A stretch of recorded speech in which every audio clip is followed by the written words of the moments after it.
जय श्री राम। ये वीडियो उनके लिए है जो जीवन में काफ़ी निराश रहते हैं और परिस्थितियों का रोना रोते रहते हैं, या सीधे शब्दों में कहें तो परिस्थिति के आड़ में अपनी असफलता को छुपाते रहते हैं, जो गलत बात है। बात महाभारत काल की है। महाभारत के युद्ध के दौरान अर्जुन और कर्ण का जब युद्ध हुआ और अर्जुन के बाणों से कर्ण घायल हो गए। कर्ण मरणासन अवस्था में थे, या यूं कहें कि बिल्कुल अंतिम सांसें गिन रहे थे, और कर्ण के मस्तिष्क में काफी सारे सवाल गूंजने लगे और वो इधर उधर देखने लगे कि कोई ऐसा व्यक्ति हो जो उनकी जिज्ञासाएं को पूरी कर सके। चारों तरफ देखा, उनको कोई योग्य व्यक्ति नहीं दिखा। सामने वाले रथ में स्वयं सच्चिदानंद प्रभु श्री कृष्ण द्वारिकाधीश बैठे हुए थे, अर्जुन का रथ चला रहे थे। उनकी तरफ देखा और कर्ण ने बोला, हे द्वारिकाधीश, मेरे मस्तिष्क में कुछ सवाल गूंज रहे हैं, उनका आप यदि उत्तर दे देंगे तो मैं चैन की मौत मरूंगा। और अंतिम समय में किसी को दिया गया ज्ञान या कि किसी की इच्छा पूर्ति करना धर्म का काम होता है, ऐसा पुराणों ने कहा है। कृष्ण भगवान कर्ण के पास पहुंचे। कर्ण ने प्रणाम किया और पहला सवाल कृष्ण से करता है। कर्ण बोला, हे माधव, मेरा जन्म एक कुमारी माता के गर्भ से हुआ जिसमें मेरा कोई वश नहीं था, पर परिणाम क्या हुआ? मेरी माता ने मुझे जल में प्रवाहित कर दिया, जिससे सारथी जो वहीं हस्तिनापुर में सारथी काम करते थे, भगीरथ, वो और राधा लेके गए और उनका पालन पोषण किए। कुछ लोग तो शूद्र बोलते हैं, लेकिन मैं शूद्र नहीं बोलूंगा, क्योंकि वो रथ का काम करते थे तो क्षत्रिय नहीं थे, रथ चलाते थे। तो उन्होंने यही बोला कर्ण ने कि रथ चलाने वाले, कि ऐसा कहें कि आज के ड्राइवर है ना, तो ड्राइवर के घर में मेरा पालन पोषण हुआ जो मेरे बस में तो था नहीं, फिर भी उसका दंड जो है तो मुझे भुगतना पड़ रहा है। तो कृष्ण सुनते रह गए। बोले, दूसरा सवाल? बोले, दूसरा ये कि मैं चूंकि ड्राइवर के घर में पला बढ़ा, एक सारथी के घर में, जिसके कारण परशुराम जी मुझे शिक्षा देने से इनकार कर दिए, क्योंकि परशुराम, आपको पता होगा, वो क्षत्रियों के बहुत विरोधी थे और कई बार क्षत्रियों से पृथ्वी को उन्होंने खाली करवाई है। सभी क्षत्रियों को नहीं, अहंकारी क्षत्रियों को, अहंकारी राजाओं को। तो जब परशुराम ने एक प्रतिज्ञा ली थी कि मैं सिर्फ ब्राह्मण बच्चे को ही शिक्षित करूंगा, जिसकी वजह से कर्ण ने बोला कि मुझे शिक्षा लेना, मेरा जिज्ञासा थी, इसमें मुझे कोई दोष नहीं था, मेरे अंदर जिज्ञासा थी कि मैं शिक्षा ग्रहण करूं, जिसके लिए मैंने एक स्वांग किया और मैं ब्राह्मण की भेष में उनके पास, परशुराम के पास पहुंचा और परशुराम ने मुझे शिक्षा प्रदान की। और गुरु भक्ति मेरी इतनी अच्छी थी कि मेरे पैर में एक कीड़ा, रक्त पिपासु कीड़ा जो था, वो काटा, फिर भी गुरु की नींद भंग ना हो, इसके लिए मैंने उनको उठाना उचित नहीं समझा। और जब गुरु उठ गए तो मुझे इतना भयंकर श्राप दिया कि जब मुझे विद्या की आवश्यकता पड़ेगी तो मैं सारी विद्याएं भूल जाऊंगा, जबकि इसमें तो मेरी कोई गलती थी नहीं। आपको पता होगा, एक रक्त पिपासु कीड़ा था, वो कर्ण के जिह्वा में काटा और रक्त स्राव जब होने लग गया तो परशुराम की नींद खुली और वो पहचान गए कि ऐसा दर्द जो है ब्राह्मण नहीं सह सकता, ब्राह्मण दर्द कभी भी नहीं सह सकता, ये सिर्फ क्षत्रिय ही कर सकता है, सह सकता है।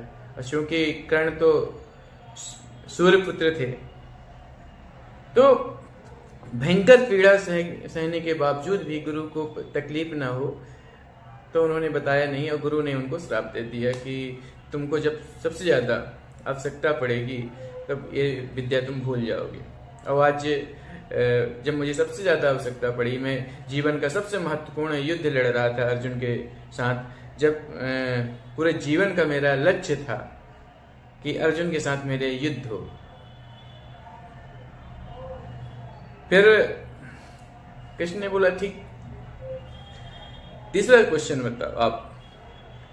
तीसरा बोला कि देखिए मैं भी जिज्ञासु प्रवृत्ति का व्यक्ति था और मैं शब्द भेदी बाण चलाने की प्रैक्टिस कर रहा था।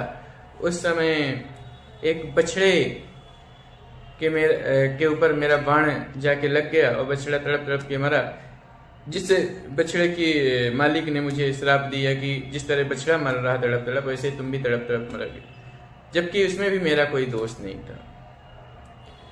तो फिर उसके बाद हे माधव, मैंने दुर्योधन को अपना मित्र बनाया, और मित्र जब मुझे पूरी दुनिया दुत्कारती थी तो यही दुर्योधन मेरे कंधे में हाथ रख करके मेरा सम्मान बढ़ाया था, तो मैं आज इसको कैसे छोड़ देता।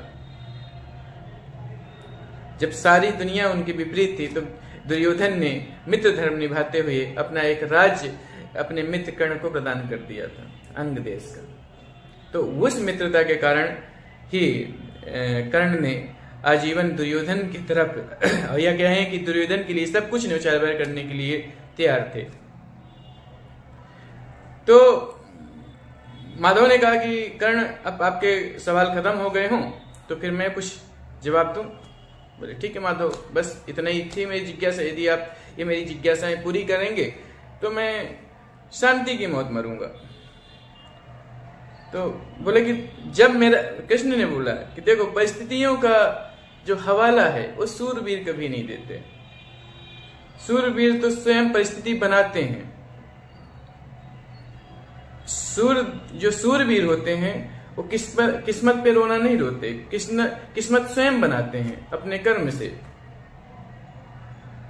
जब मेरा, कृष्ण ने बोला कि जब मेरा जन्म हुआ तो सोचो कितनी विपरीत परिस्थिति थी। मेरे माँ बाप कारागार में बंद थे, कंस ने मेरे माँ बाप को जेल में बंद करके रखा था। मेरा जन्म हुआ, जैसे ही मेरा जन्म हुआ तो मुझे मेरे माँ बाप से अलग कर दिया गया, मुझे दूसरे माँ बाप ने पाला पोसा। और जिस गांव में मैं रहता था वहां पे कंस ने विभिन्न तरह के राक्षस, रोज कुछ न या तो सैनिक या राक्षस भेजते थे मुझे मारने के लिए, और गांव वाले सब बोलने लग गए थे कि ये पनौतिया है, इसके कारण आज गांव में अशांति हो रही है गोकुल में। उसके बाद जब मैं किशोर अवस्था में हुआ तो जिस लड़की से मैं प्रेम करता था, राधा न से, तो राधा से मेरा विवाह नहीं हुआ। उसके बाद जब मैं राज्य करने गया तो जरासंध बार बार आक्रमण करता रहा मेरे राज्य में, जिसके कारण मुझे विवश होकर के यमुना के किनारे बसी बसाई नगरी को उठा करके समुद्र के किनारे द्वारिका में बसाना पड़ा। इसके कारण समाज ने मुझे भगोड़ा घोषित कर दिया। अब बताओ कर्ण, परिस्थिति तो मेरे भी विपरीत थी, परंतु मैंने द्वारिका का निर्माण किया, मैंने अर्जुन का साथ दिया, मैंने धर्म के साथ चलना उचित समझा और धर्म के लिए अपना जीवन न्यौछावर किया, और धर्म स्थापना के लिए ये 5 पांडवों को युद्ध में खड़ा करके जिताने का प्रयास किया। तो कहने का मतलब ये है श्री कृष्ण का संदेश ये था कि आपकी परिस्थिति कैसी भी हो, कैसी भी परिस्थिति हो, आपको अपना कर्म 100% करना है। यदि आप 100% अपना कर्म करेंगे, परिस्थिति आपके भले विपरीत होंगी, उसका जो फल है वो आपके अनुकूल मिलेगा। एक बात हमेशा याद रखिए कि विपरीत परिस्थिति में ही आदमी निखर के आता है। यदि भारत गुलाम नहीं होता तो महात्मा गांधी पैदा नहीं होते। आजाद भारत में कभी भी महात्मा गांधी पैदा नहीं हो सकते। यदि विपरीत परिस्थिति थी, रावण का आतंक नहीं होता, त्रेता युग में यदि रावण, कुंभकर्ण ऐसे भयंकर राक्षसों का आतंक नहीं होता, उस समय राम पैदा नहीं होते। यदि कंस, जरासंध जैसी महाशक्तियां नहीं पैदा हुई होती तो कृष्ण जैसा ज्ञानी पैदा नहीं होता। तो जब भी विपरीत परिस्थिति आए, आप ये समझिए कि ईश्वर आपको कुछ बड़ा बनाने वाला है। ईश्वर का धन्यवाद करिए और हमेशा ये रोना बंद कर दीजिए कि परिस्थिति आपके अनुकूल नहीं थी। यदि अनुकूल होती तो आप कुछ और करते।